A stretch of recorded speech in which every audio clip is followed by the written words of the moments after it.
coming into a time where I think we're going to hit the isolation button pretty soon in Australia. So Yeah. we're a little bit behind you guys, I'd say, and but I think we've got a few lessons to learn yet still. Yeah, I mean, there's an argument to say that we've even in the UK, we took the action quite late in comparison to other places that shut shut stuff down really fast. Some of the places in Asia, for instance. But yeah, I don't think we've reached the peak yet. So, but yeah, at least some of us have been practicing the self-isolation for much longer than others, right? So, but as you said in your post about walking down the beach, it's kind of ironic that you feel that other people should self-isolate, but it's okay for us to go outside.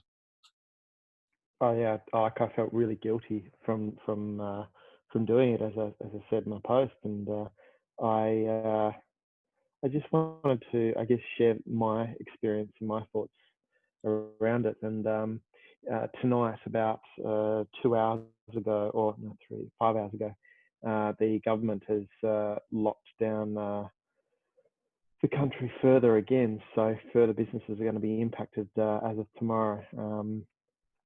As you know, Helen from Skin Deep over here, her business is shut down as of tomorrow. So the measures that are taking place is, I think they're trying to do a soft blow to the economy, but it's not working in the favour of the actual problem at the core problem being the actual virus itself. So the actions needs to take place now. We'll probably be further again in another 2 or 3 days' time. Yeah, true indeed. And Martin, are you with us? I am indeed. Yeah. How long have you been self-isolating up there where you are? We've been at it really just over a week now ourselves, because my in-laws have been staying with us. They're in the process of moving up here, and their property that they're going to be renting for a year while they're looking to buy doesn't become available until the 2nd of April. Wow. So while they're with us, and it might be for the foreseeable now, because I can't imagine their furniture is going to be able to make it up. They're that little bit older. So when it was mentioned that people over 70 needed to kind of self-isolate, we've kind of been trying to do a lot more of that. So pretty much within our household, it's been almost a week, apart from my daughter, who was at school obviously until Friday. Okay. She's now at home. Alrighty. And Ed, you're joining us. I think it's your first time on ThinkUp.tv, so congratulations and well done. Welcome. Thank you, my buddy. Thank you very much. How are you? I'm not bad, mate. Tell me, how have you started self-isolating yet, as per the regulation? So we're it's a tricky one for me, because there's still a lot of grey area as to what is an essential worker. So teachers are still essential workers and still travel to work, as you know. But for those who don't know, I teach music and I teach drums. So I'm social distancing to the max. Like I'm out my front door in Basingstoke at about 8 o'clock in the morning to get into my car. I then drive to my mum's in Fleet, which is where my teaching studio is and my recording studio is. And then I'm in there for the day. Like, I'm not outside at all. I'm not interacting with anyone. And it's the only way I can actually continue to work, given the circumstances. And given the government advice, and having spoken to quite a few people and the local councils as to what is that okay for me to do, they've said it's absolutely fine for me to do. Are you seeing students though, mate, or are you doing it virtually? No, yeah, it's all remotely, man. It's all over Skype. Right. Yeah. So yeah, of course. I mean, that's almost the same as you are actually self-isolating, maybe in transit, even if it's in your. Yeah, I guess you could look at it that way. Yeah. And Wayne, you're joining us as well. I pressed the allow to talk button, so you have now the power of mute and unmute. How are you? How's your self-isolation in Bayswater, or are you in Portugal? Good question. No, we with another couple. We have been monitoring the situation for about 4 weeks, and we'd already kind of mapped out when we thought the lockdown was going to happen. We got it accurate to within 3 days, based on when other European and cities were locked down. Mm-hmm. So we took the decision, which it would probably now be frowned upon given some of the feedback from the counties, but we took the decision to rent somewhere in Norfolk. And we've been in isolation for just over a week in Norfolk, and we were already isolating to some extent before then in London. So we've got 2 couples living in a house in Norfolk. We're having a pretty strict regime in terms of how we do shopping. We've got some stuff delivered, and we've been using gloves and gas masks and goggles and everything to go to the supermarket or the local shop. And we've sort of set up a rota system for cooking. We've been doing exercise in the morning, and generally just staying healthy, having early nights, and working. Basically, we're set up to work here, and it's all going quite well. Doesn't sound too bad. Adam, back over to you from the Australian perspective, and only recently kind of starting this type of self-isolation. Have you made as much of a plan of it as Wayne has and Ed have in terms of logistics, or are you kind of starting to work out what that kind of level of planning actually means for you over there in Australia? I personally, I guess, as you said, there's an idea, I guess, probably the best way to put it. There isn't an exact plan, having 2 kids, we just sort of like trying to make sure that they are kept safe. We've had you would have seen the toilet paper epidemic issues. I don't know if that's worldwide, but it certainly was here, and that's all sort of like calmed down now. And people are, I guess, they have gone, I guess, overboard in their planning in some regards, but I'm not sure if everyone's really has a plan. If they do, good on them. I think we have a lot more lessons to learn still. Like I don't have a plan, as I mentioned just before, but I certainly have a plan to keep busy during this time. It's probably the best way to put it. Exercise, keep my mind working in the projects that I'm working on, so that on the other side of all of this, there's greater opportunity. Good. Out there. That sounds like a good attitude to have. Martin, are you bearing in mind that, and I must admit, when I was married, the thought of spending a week or 2 in self-isolation with the in-laws is probably worse than any outcome, but I'm sure that's not the same situation that you're in. But bearing in mind we have a familial situation, are you able to concentrate as much on self-improvement and fitness and regrouping, or is it more kind of logistical management of some elderly people and some young people? And do you actually get any time to see this as an opportunity as opposed to a logistical challenge?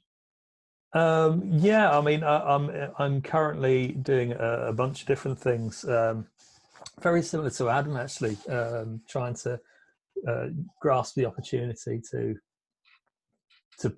sort of lay some seeds out for when it's all over, that will hopefully bear some sort of fruition. So currently I'm in the middle of writing a short ebook on sort of using different techniques to find ideas, and that's kind of obviously based on a lot of my work with play and so on. So yeah, I'm kind of trying to keep busy doing constructive things, really, and working through. Weirdly, it's given me a lot of opportunity to do a lot of the things I've really been putting on the back burner and wanting to work through. Yeah. So one of the things I've been wanting to work through is a whole kind of project of learning, the cycle of learning, on NVC Awesome. because that's a non-violent communication, which works very much hand in hand with the improv stuff that I use. Awesome. In terms of using kind of active listening and so on. My improv course got cancelled. I only got 2 weeks into my comedy improv course. I'm gutted. Yeah. I was really loving it as well. First week. Well, if you need a little fix on it, there's quite a few that are doing online courses, and although it's not the same, it's it'll keep your hand in kind of thing, you know. Good to know. Well, I'm going to pass over to Prashant in a minute, who's just joined. But Ed, over to you. It would seem that your version of this is actually business as usual, because you are able to not actually physically interact with anyone while you're doing what you do. Do you feel that is there any impact in your career of this, or are you just like tootling on as normal? I wouldn't say it's business as normal. It's like nothing about this situation is normal. And even from what I always do and have done, I couldn't call it business as normal purely because business has taken a hit naturally. Mm-hmm. Like one of the schools I teach at, I teach 15 kids there. I teach 8 kids there. I've got private students as well. And it's trying to encourage people to try and stay in a routine in terms of when they have their lessons and even just receiving lessons full stop. Right. I've been quite lucky as most of mine have gone for it. And so far, Skype lessons are more successful than actual face-to-face lessons. Right. Whether that's the novelty of it or the fact it's different. And sometimes like kids always see change as quite good and a challenge. Kids will always rise to a challenge. But I know for a fact, some friends of mine who are in the exact same boat as me are really, really struggling, just with work, like, and finding the work, because obviously when the announcement came last week that schools were to close by Friday, mm-hmm. every man and his dog went out and bought a webcam because it took me so long to find one. Wow. And everyone's had the same idea of, I know, I'll teach on Skype or on Zoom or on Microsoft Teams or whatever. So again, it's been interesting from a business point of view, because you've seen everyone have the same idea and try the same thing, which is again like saturated that market of teaching and that area of teaching. Yeah. I've seen people doing it really, really well. I'm not going to say I'm doing it well, but I'm doing it as best I can. Like I'm in my setup now. Yeah. But I've seen people doing it really, really badly. And obviously these lessons are still costing people. Yeah. It's certainly not, it's not business as normal. It's interesting. I hear you. In the second section of my book, my most recent book, I write about productive paranoia, and which is to look at what it is that you do, that we do, and think, what is it that could go the worst possible scenario output. And as a professional speaker, not being able to actually speak on stage in front of people is pretty much the worst possible scenario. And so in the book, I actually recommend that anyone who's in the public performance space starts digitizing their content immediately. And to kind of give a real-time example of that, I then also digitized masterclasses, to be a professional speaker courses. I'm all over Udemy with different things, and I'm just launching a new masterclass tomorrow as well, new module, and then 2 days later. And I'm getting kind of like a dozen sales per day on these things, and they kind of range from 50 to 199 quid. And this is purely from being productively paranoid. And this is before the COVID situation kicked in. So actually now the COVID situation has kicked in, it's been a good case study of productive paranoia. Prashant, over to you. I'm aware that you and I are pretty big fans of social distancing at the best of times before any quarantine situation. So how have you, I almost say this with slightly tongue in cheek, but what are your coping mechanisms for self-isolation, bearing in mind you love it? Oh, well, I mean, yeah, I feel as though I've been handed the dream life for at least some time. I mean, my employer's sort of folding, and there's probably some government assistance on the way, because the Canadian government's suddenly releasing a lot of funds for people who are being laid off. So for the time being, seeing as no one's hiring, I'm sort of catching up on my reading, really. That's all. I mean, At the moment, I'm reading this novel called A Gentleman in Moscow, by a guy called Untitled. And it's about a Russian aristocrat who's placed under house arrest after the Russian Revolution, so pretty pertinent. And I'm reading a translation of the Odyssey. So yeah. Wow. Well, in which case, let's go to the let's use A Gentleman in Moscow as a launch pad, because that's the follow-up to a book called The Rules of Civility. You've read A Gentleman in Moscow? Of course, absolutely, and The Rules of Civility, which is actually my segue to the next part of the conversation, which is, so taking the rules of civility, how to be civil in self-isolation. Does any of us on this call find that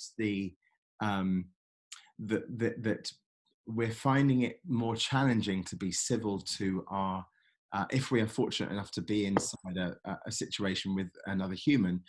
Is there a pressure on any relationship that we're sensing? And I'm conscious of the fact that not all of us are with a person in the house. So Adam, I'm going to go to you first, because I know that you are of different ages. What's the, are you finding at the moment there are any pressures, that added pressures? Not at this stage. Good. That's great. I think that in time that will change, but between my partner and I, we still like to, the simple things that I don't think we'd be too restricted from is walking around the park with the dog. Yeah. That is something that her and I have always enjoyed, and we actually talk a lot more when we're out on that walk, and it's only a 10-15 minute walk around the park, so that I think is going to be our saviour, to be honest. Yeah, I hear that. And Martin, are you you're like the other end of the spectrum from Prashant, so bearing in mind the in-law situation and the kids and the wife and stuff, is there any pressure that you're finding in terms of being civil to one another? Not currently, because I'm really getting stuck into that non-violent communication book from Marshall Rosenberg. So that's actually quite poignant that I'm reading that at this moment, and Really? working through some kind of some workshops and so on with it. Yeah. But there have been moments where, it's really been quite obvious that there's been real pressure. And Wayne, just over to you quickly. I'm obviously in the double couple situation in the house. I was intrigued when you said that you've got quite a strict regime in terms of shopping and exercise routines and early nights. How are you policing that? And is everyone conforming?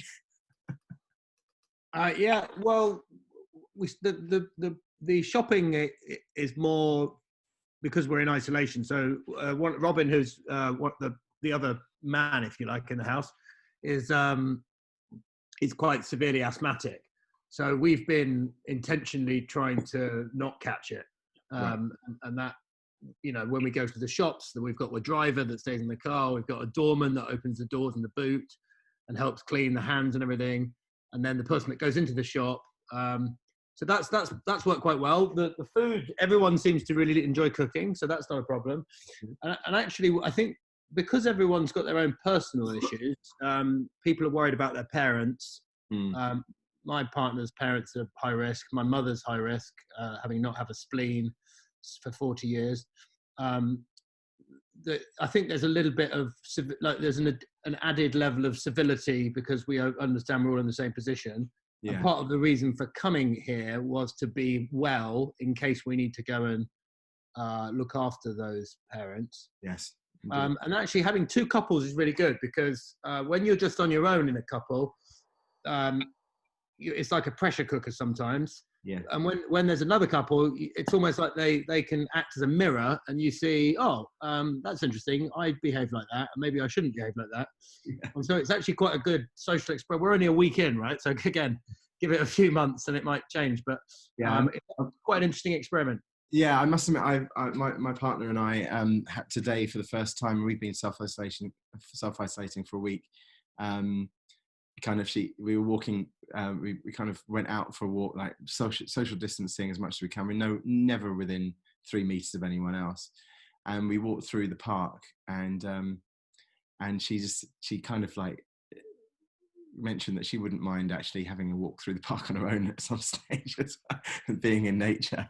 And because I'm kind of non-stop thinking all the time, quite often I make our park walks into a business chat, and so we kind of realized that actually having alone time might be quite a productive way forward. And Ed, you're in a situation with a newborn, so add to that a newborn as well. How is there? Is that actually a pressure valve release, or is it a pressure valve addition? It's 100% a release. Because I haven't seen you in nearly a year now, Jonathan. Yeah. So a lot's changed. Having Bertie around is absolutely amazing. And like me and my partner Libby, we have rules in place at home anyway. Because I know I'm sometimes not the easiest person to get on with. Like being quite the hyper person that I am, as you know. Mm-hmm. We have our rules, things that we will talk about at home. So just how was your day, blah, blah, blah. And certain things that we just won't talk about at home unless it's bothering one of us. So for example, most office chat is just a no-go. Like it's very rare that I'll come home and talk excessively about work. Mm-hmm. But in contrast to that, if I've been recording for the day or stuff's come in from tracks I've sent out to artists or bands that I play in, and they come back, she's 100% up for listening to that. Okay. But with the baby, it's definitely a pressure release, because we can come in, we can have a bit of a spat at each other because we're getting on each other's nerves, and he just has to roll over and smile when it's pressure gone immediately. Brilliant. That's really good. Prashant, your situation is different than that. So has there been any increase or decrease requirement in your life to actually have anyone around you? Well, to be honest, I'm actually quite enjoying the solitude. My relationships are all at the moment being conducted across a distance. Family, friends, everything. Mm-hmm. So I have similar video chats, but I'm actually quite appreciating the distance, and I find that a lot of the rubbish that used to creep into those relationships in the past to complicate them is all is all going away, because I think we're basically bringing it down to the basics. It's simple. I have a bond with these people, and that's all there is to it. Yeah. So I think all the complications that we actually bring into our relationships are now disappearing, I think. So I think my relationships have become a lot simpler.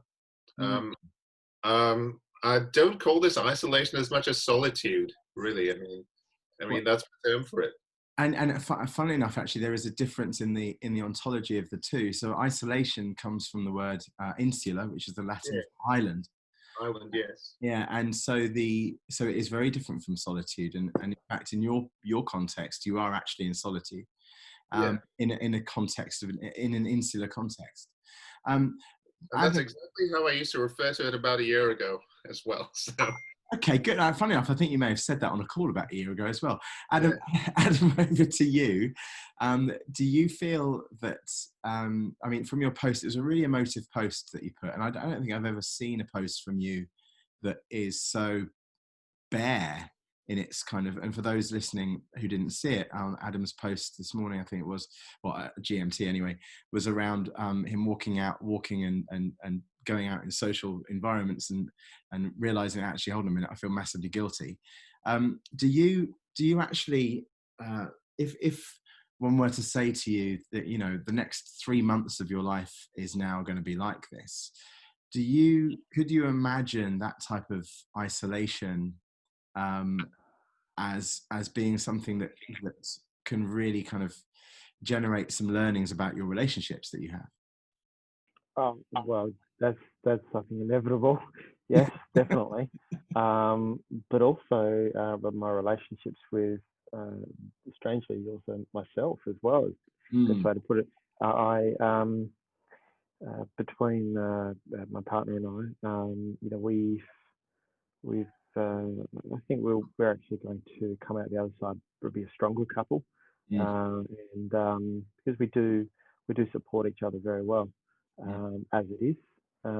We do spend a lot of time together already, so this self-isolation is probably only another 15 or 20% additional time together, to be honest. So we're doing okay.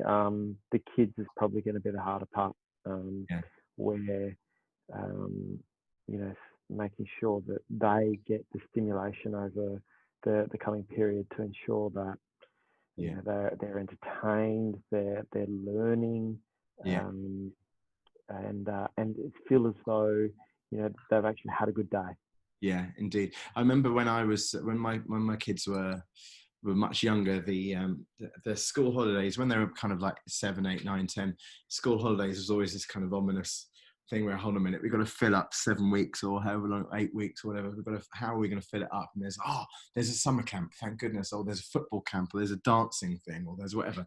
I find it quite humorous to a lot of my friends are teachers, and a lot of their posts have been kind of like these meme type posts, one of which is from one of my teacher friends saying, it's about this time that the parents realized that the fault wasn't the teachers. I kind of like that. And Martin, from your perspective, this kind of entertaining the kids part and how you fill up time, you're someone who brings play into the workplace, which means that you're kind of naturally tuned to creating inspiration, right? Well, yeah, and actually the biggest case in point, considering school actually only quit on Friday at the end of a usual school week.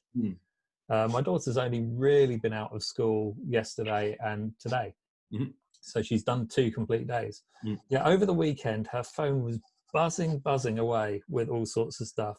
She was on group chats with her friends, Snapchat, with other groups of friends. They even started, and this is what I thought was beautiful, they started a thing where each of them took a line from Backstreet Boys song, I Want It That Way, and it kind of sang it together over a long period of time, just as a fun little game. Wow. And I thought, wow, all they're really doing is building social capital, because they know this is going to happen for a long time. And so they're just trying to reform their groups in order to make sure they're all there for each other. And I just thought that was beautiful. That is beautiful. A friend of mine showed a video online of him teaching his son how to make a paper airplane. Oh, excellent. Yeah. And I was like, well, I don't think I've seen a paper airplane for 15 years. Like, I literally not seen a paper airplane. It's like, of course, if you've actually got a piece of A4 paper, that's an afternoon. Yeah. One that actually flies. Yeah. To be honest, I'd be absolutely honest with you, I never actually managed to make it fly more than 2 meters. I just screwed it up into a ball, and then it could really fly. Ed, man, I've got a little engine for them. They're great. What? Hold on a minute. You've got a little engine, and you can fly it from your iPhone. What? It's brilliant. It's my favourite thing. Okay, all right. Well, let's take that one offline. I'm going to have to give me a link to that one. Strong breeze and it's gone though. Yeah, it's the same with drones though. Ed, from your perspective, your little one is not necessarily old enough to require the advanced level of stimulation that's needed for a miserable 7-year-old. But do you see that there's? I mean, do you feel as if yours is missing out on interaction with other babies? I mean, or is there any fear of that coming up? At the moment, not really, no. Like Libby goes to some of the groups, not a lot. And she's found through time that going to the groups, yes, there are babies there, no, there aren't babies there. Sometimes it's just her that turns up. So it's almost like a wasted resource in a sense. And I think, in terms of him missing out, no, I don't think he's going to be missing out just yet. Like he's only just 2 months old. Like we do a lot with him at home. We have times of the day where he'll be on his playmat, which is visually stimulating. There'll be times when Libby will go out and read in the back garden for an hour, so he'll be in his pram getting the fresh air. Obviously, we're still allowed to go out for a walk once a day. So he gets out that way. So in terms of missing out on anything at the moment, no. Good. But obviously, as this carries on, and if it does go on longer than any of us want it to go on, then yeah, it's going to start presenting an issue. Like, I'm looking forward to next week when he's meant to. One of the midwives is coming out to do the standard weigh-in stuff. How are you guys getting on? All that rubbish. And that'll be interesting to see if they actually do come. Yes, or whether they do it virtually, which would be an interesting. That will be. I'd like to see how they're going to weigh him doing that. Yeah, exactly. That's the main thing I was thinking of, actually. Wayne, on your side of things, and I'm going to slightly shift the conversation up to a slightly, we're in the second half of the convo now, so I'm going to add a different colour onto the conversation, specifically for you as well, because you and I have spoken about these type of things in the past. Do you feel that there's a mental health risk here that is growing without us necessarily seeing or hearing about, in terms of people who are let's say more in the singular version of isolation, so more of the solitude version, that actually poses a risk for, or what? Well, actually, let me frame it in a slightly even different way. Dr. Chioppo, who's the director of the Brain Dynamics Laboratory at the University of Chicago's Pritzker School of Medicine, says, and I quote, "The worst thing that we can do as humans is to imagine a future where we are alone." Wayne, do you feel as if there's any risk here from a mental health perspective? Yeah, I think there's both a risk and an opportunity. And interestingly, I was talking to my therapist about this only last night. There you go. One of the pieces of advice I gave in a recent Facebook post was almost all therapies now are moving online anyway, so this wouldn't be a bad time to sign up for one, especially if you're isolated, because having someone that's independent and non-judgmental, and even if you're paying them, right, they're there for unconditional attention, as it were. Yeah, is quite useful. I think I had a concern that if people's lives were already challenging, especially the kind of typical high-risk young male, British person, where the suicide rates are particularly high, that might kick in. But actually, I wonder whether, given that this is happening on a global level, there is a sort of underlying, without getting into too much spiritual philosophy, that actually this is a good time for people to take to reflect on their behavior, and in the sort of survivalist mindset that I think is triggered in everyone, and obviously everyone reacts in different ways. So I think the trigger is the same for everyone, but the response is different. Some people become angry, some people collect lots of information to try and understand. So for sure, there may well be a risk, but I think there's also an opportunity to use this energy to kind of transmutate behavior on a personal and a kind of humanistic level.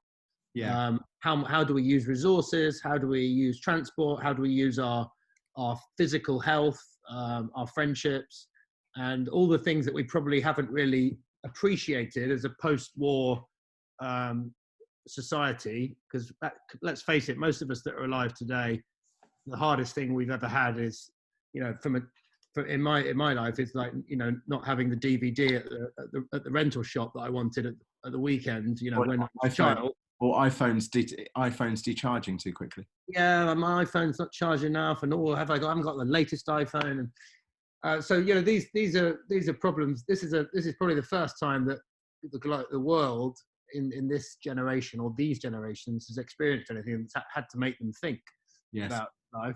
So I hopefully the support is in place, and I reached out to Michael Acton Smith, who's one of the founders of Calm, and they've been giving away a lot of the content for the meditation app, so that people can meditate. And I know that Audible have recently given away all the children's content is now free on Audible. Yeah. So there's hopefully there'll be resources, and I'm hoping that also that as people are as communities are reaching out to elderly people or people with pre-existing health conditions, that they're also considering people that are alone and might need some support, whether that's a phone call or or whatever. Well said. And Prashant, I'm wondering whether do you feel as if you're observing in your albeit distanced digital now social network, are you feeling that there is more, if you had to plot it on a graph, are you feeling that there's more fear and concern and a pathway to depression, or are you seeing more clubbing together, stiff upper lip, we can get through it, who needs help? Which part of the spectrum are you seeing? I'm actually sensing a genuine feeling of peace and acceptance. I think, and maybe this is because I come from India, and being raised Hindu, and our philosophical systems are more geared towards acceptance rather than control. I mean, you just focus on those things that are within your control, and avoid thinking too much about those things that are beyond your control. I think there's a sense of adapting to the new situation. I mean, the great part about this is I can talk to my parents who still live in India, thanks to technology. And imagine if this was about 30 or 40, this had happened about 30 or 40 years ago. Yes. And all that sort of, it would have been an expensive phone call to make, and all that kind of stuff. So we have relatively comfortable lives. And I always think of, well, didn't Sir Isaac Newton invent calculus in a time of plague? Isn't that how he did something great during the plague? I know, but yeah. Well, actually, funnily enough, not only that, there was the social distancing and quarantine measures meant that Newton couldn't actually continue to attend the university where he was doing all his studies. So the necessity was indeed the mother of invention in that case. Yeah. And so, and I like that point that you mentioned, however, around we are still digitally connected, therefore all is not, we still have that ability to correspond. Adam, from your perspective, bearing in mind that the majority of correspondence you and I have had has been online for the last 3 years, and we probably met about 5 times in that time, and the rest has been digital. Do you feel that what is the impact of digital connectivity to you? If I said to you that from tomorrow you won't have any broadband or data connection for a month, what would you how much of it is a problem for you, or are you actually you've got everyone near you who really you need to keep in touch with? I've got everyone that's relatively close, probably within a relatively close distance. So unless they prevent us from driving down the road, which obviously in some cases that's what I guess that it's come to, and it may come to. I'm lucky if the digital aspect, it'll be a massive impact, to be honest, because it'll be FaceTime with the kids or my parents, and even just friends, because hey, I haven't seen my friends in the last 2 or 3 weeks, or if it comes to it, months. You just want to catch up, and so if you jump on FaceTime, or if you can't, that's going to be a problem. Yeah, I can see it's that. going to be a problem for general social, being able to be social in a way. So yeah. That's and I understand that, and I think that I'm warming to a theme of whether this self-isolation is not only potentially a blessing if we use it that way, and this is to be respectful to the people who are having extremely hard time as well, but we still are fortunate enough to be interconnected via digital tools. I think it's also a really good opportunity to learn something new. Yes. Learn something, understand something that we don't know already, that we've had something in our minds where it's like, I really want to do this. Well, now you've got the opportunity to go online and learn it. with the ability of this digital world that we live in. Indeed, well said. And to Prashant's point, Isaac Newton, when couldn't actually be in Cambridge, and between 1665 and 1667, we had the London Plague, or the Black Death as it was known, the bubonic plague, and the theory of gravity was formed out of that. The only reason he was in his garden under the apple tree was due to the fact there was a self-isolation and social distancing measure. So, Martin, from your perspective, do you feel that there is a that really on a kind of Maslowian hierarchy of needs here, it would appear that physical distancing doesn't seem to be something that is paralytic to us in terms of our happiness and peace, but in fact connectivity is more foundational, and without that connectivity to others, we would be in a far more dire situation than having to remain 2 meters away from people and only going outside in groups of 2. Yeah, I think building social capital is kind of the name of the game for me at the minute. I think trying to find ways where we can be distributed workforce or teams, or distributed families, distributed friendship groups, yet still stay in touch and create that social capital that we always need. Because it's not just that we can say hello to somebody, that there's something else about some of these groups that we need something from them. And one of the things that I'm trying to see if there's any mileage for some of the distributed teams now is using elements of play, and it's quite a lot of the improv kind of games that you find in the comedy improv world that will really help with this. Because there's a lot of work by Dr. Lee S. Burke in the 80s on laughter and how it actually helps to suppress the stress hormones of cortisol, epinephrine, and DOPAC. Yes. And actually boost human growth hormones, so we can actually boost our immune systems just by having moments of laughter. Yeah, I think that's really helpful when the group is able to laugh together as well. Yeah. So if I can get like an hour with the distributed teams to play some games, try and provoke some laughter between them, and build that social capital they're going to need going forward in the next, who knows, 3 weeks to 3 months. Yeah, I agree with that. In fact, one of my favorite parts of my neuroeconomics diploma was around that effect in our brains and the beautiful impact of the various different hormones triggered by that. And Andy, thanks for joining. You have always been someone who's been able to see the brighter side of life, despite being a Scot. And I'm saying that, by the way, because my dad is one, so I'm allowed to say that.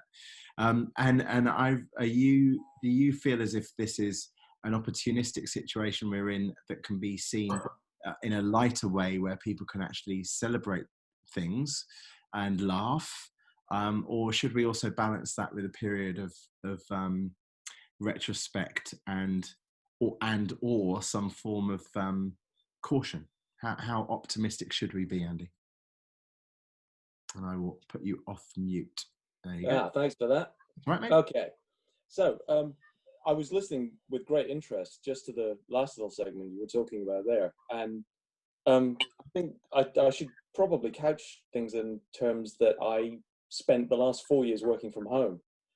And the house where I live is actually fairly remote. I don't actually have neighbors. So it's probably fair to say that for fairly long stretches in 3 weeks at a time, I work in 3-week sprints, and I'll go up to Cambridge where the head office is maybe once every 3 weeks. The only guys I'll see will be in passing when they're Amazon guys, mail guys, the bin guys, that kind of stuff. And my wife, when she actually comes back from work. So it's a bit weird right now with her being here all the time as well, which is cool. But the funny thing is that you were talking about interactions and the way in which they would break up. That's the way I'd see it, is they break up the monotony of actually being inside your own head physically. So meditation, this would do some of the same kind of stuff in terms of breaking patterns that you'd have. This is almost like the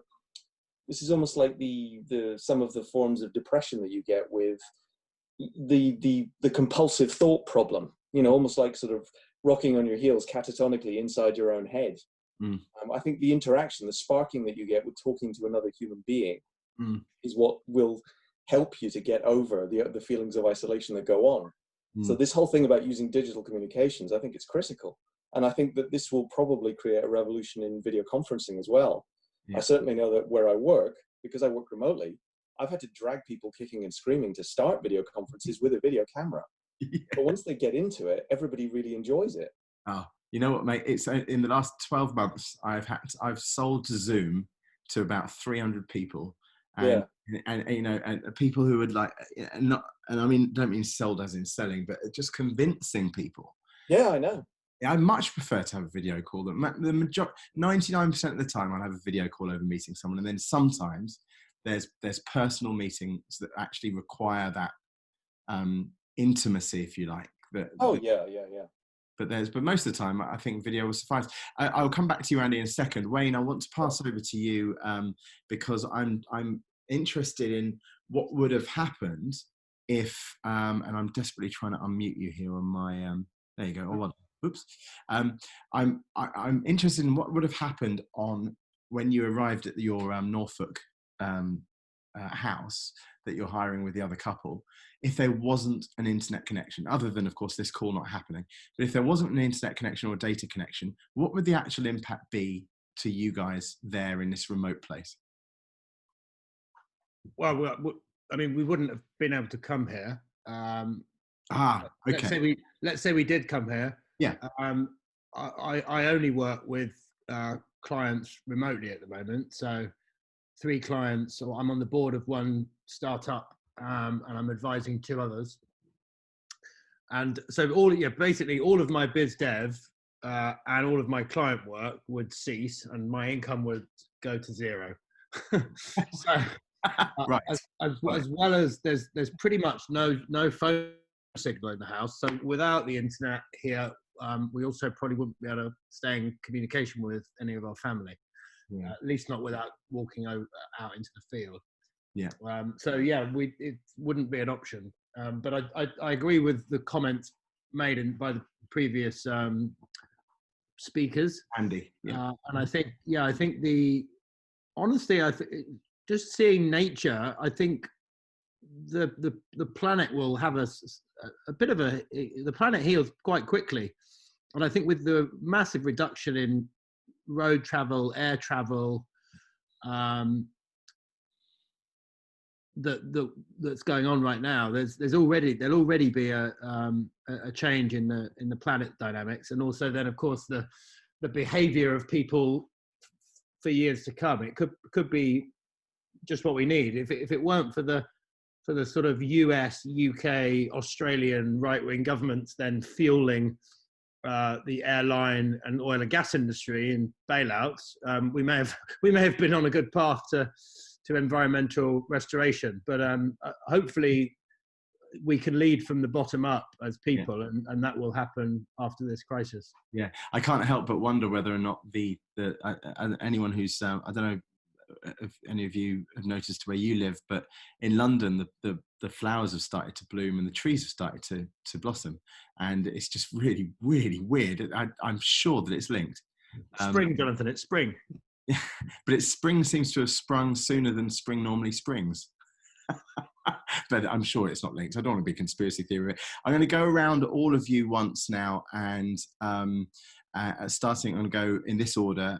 Adam, Andy, Ed, Martin, Prashant, and Wayne. And I'd like your final kind of 30 to 60 second soundbite of what this means to you, how you're coping, any advice for people who are listening, and what the opportunities are here and what the downsides may be, but mainly opportunistically. I'm going to start with you, Adam, and then go to Andy, then Ed, then Martin, then Prashant, and then Wayne. And just a final in closing remark from all of you. Adam, over to you, mate. Look, I think this isn't a situation that we've been in before. So, we have to, I guess, recognise firstly that this is a worldwide problem, but we actually just need to make individual choices now to help the community. For me, it's about what can we do afterwards? From what can we take away from this? For me, it's the lessons it's the continuing the social interactions digitally, obviously, to ensure that friendships are still friendships and people still know that I'm here, and continue about life on a day-to-day basis, just in a manner that is just unfortunately different.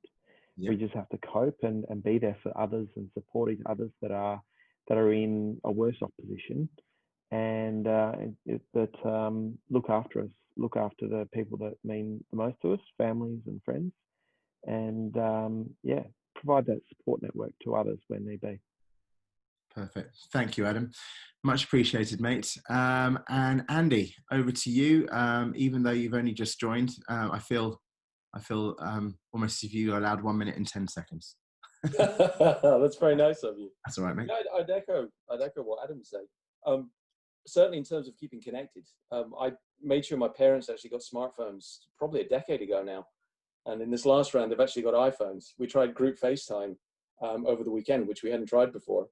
And all of us were really, really into it. There were 6 of us who were all in the family, all doing group FaceTime at the same time. And I think those connections, keeping those connections going, is pretty vital. I'd do that anyway. You were saying about positivity.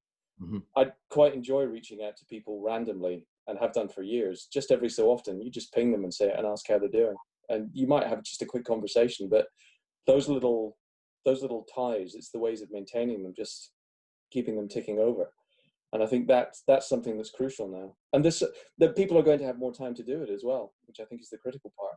I think we're going to see a huge rise in video conferencing and face-to-face, and people realizing that they don't necessarily have to meet up face-to-face, or they can be very well detached from each other and actually stay in touch. Yes. And I think that might rewrite the way that people think about long-term relationships, at least in the short term. And I'd like to see that.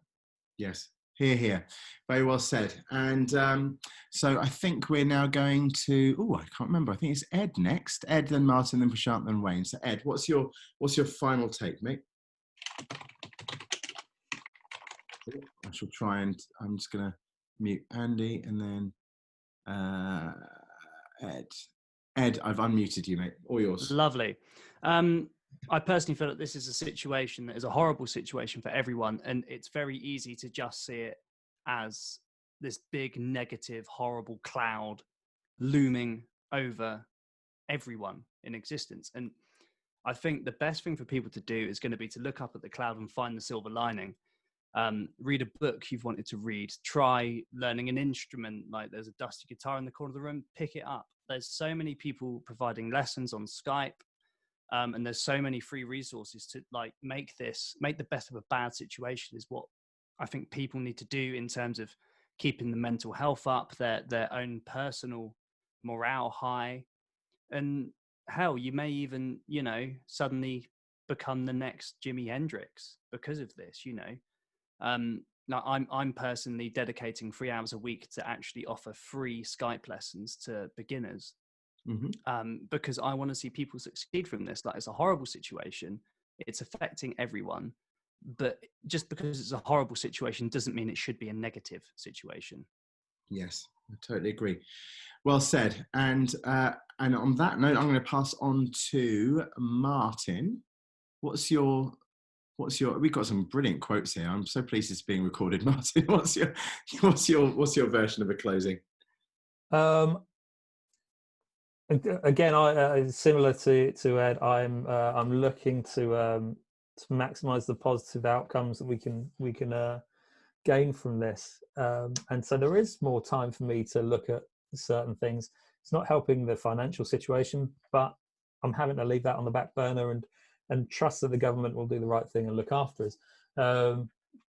But one of the things I'm really able to see is now doing some play sessions with people remotely, is that the power of all of the stuff I've been doing for ages is magnified, which is a wonderful thing. And it's that building of social capital that I feel might end up, and this is just a hypothesis of mine, it might end up helping to build a much more collaborative mindset for the society in general. I have just read a book recently by Margaret Heffernan, so so it might be linked to her Super Chickens, which is a great talk. I love that talk. It's a great talk. So yeah, I think that spirit of collaboration might be a really interesting point to happen, and having also done a lot of looking into things like Kondratiev cycles, and the points in history where we've kicked on, become a much more technologically advanced society, using technology to our best advantage and so on, have happened after big shake-ups. But the other thing that happens at that time seemingly seems to be a more equitable society. Yes. So I'm looking to that as a positive. Good. Thank you, Martin. And Prashant, then Wayne. So Prashant, over to you. What's your close?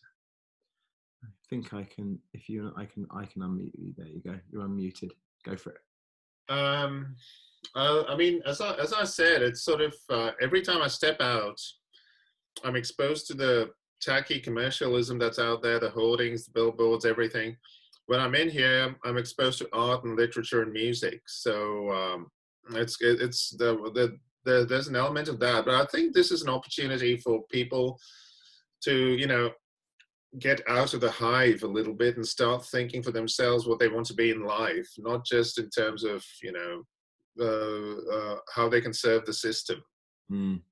And, lead more fulfilling lives. If you've wanted to, write music, do art, write a novel, write a book, whatever, this is, I think, a good opportunity for that. I think, and that would have a good social impact if more people had a sense of purpose in their lives. That would have that would have a great sort of collective impact all around, because they'd be living with purpose. Yes, well, you know that I am a total convert to that way of thinking. Thank you, Prashant. I'm going to hand over to you, Wayne, as for the closing remark. Well, this brings me back to the work I was doing last year on I was researching intentional community, and I wrote a post on the kind of fragility of the Western world, and the kind of the driving factors of environmental degradation, dehumanization, discontent, peak oil, habitat destruction, peak phosphorus. There's a global shortage of sand. Aquifers are drying up, so we're running out of water. 55 years left of soil for us to be able to grow food if we continue degrading soil at the current rate. Food becoming a bigger and bigger problem, and with it, that's food waste, right? And there's a huge amount of waste between field to supermarket to consumer, and then consumer to the consumer's stomach. Something like 75% of food is wasted if you compound all of those processes. So the point would be, how can we use this crisis to drive behaviors towards wellness and abundance, off-grid living, sustainable and regenerative farming, conscious consuming, ecological restoration, and generally building resilience into our lives? Yeah. I think this situation for me, it really shows, 4 weeks ago, you've got people shouting about how crap the government are and how they hate the government, and then very same people depending on the government. So I feel like we've got this kind of hatred of governments and government policies, but then also a massive dependence on them. And I don't feel like it needs to be like that. I feel like we've given too much of our independence and power to the system that we rest on each day. Our lives is so easy because we rest on someone else that's probably earning less money than us, going out to work to produce electricity for us so we can use our iPhones and our iPads.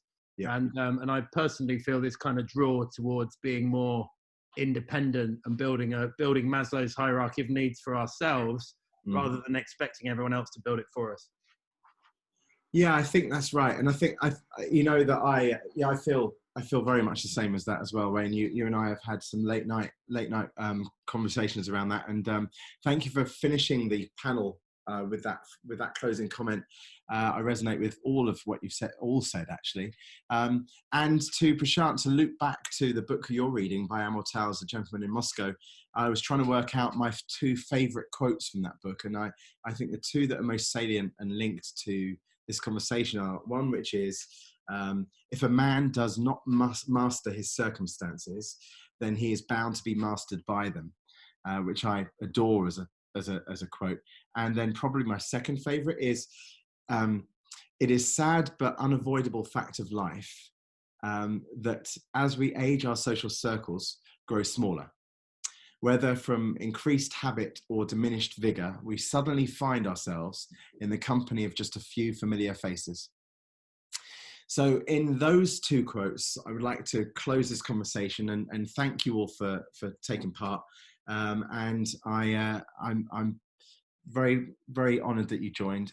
Take care, stay safe inside, and let's redo a conversation soon about self-isolation, see how we get on maybe. And I shall leave you all to the rest of your day, and I'll share this on the Think Up group. Thank you so much for being part of it. I'll speak to you all soon. Cheers, guys.